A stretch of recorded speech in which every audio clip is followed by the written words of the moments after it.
В Вилейском районе собрались юные спасатели со всей Беларуси. Их объединил республиканский детский полевой лагерь «Спасатель». Тема полевого городка в этом году – 80-летие Великой Победы. Детский полевой лагерь проводится ежегодно. Его главная цель – повышение культуры безопасности жизнедеятельности и здорового образа жизни у подростков. Ребята со всех регионов нашей республики уже прошли определенные испытания у себя в областных управлениях, были выбраны лучшие команды.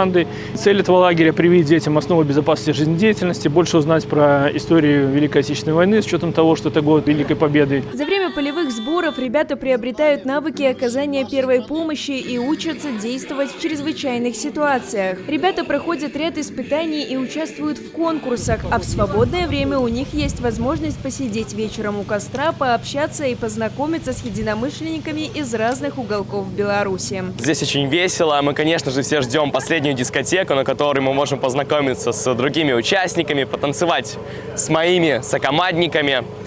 Также хотелось сказать то, что очень жду сегодняшнюю стрельбу.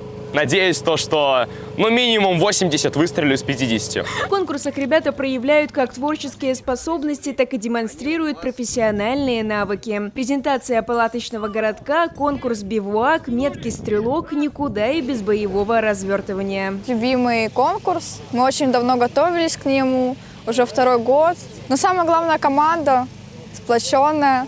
Поэтому готовимся мы весело. Участие в республиканском этапе полевого лагеря принимает 7 команд. В каждой из них по 10 человек. Мальчики и девочки в возрасте от 14 до 16 лет. Итоги полевого лагеря подведут 26 июня. Дарья Шманкевич, агентство «Минск Новости».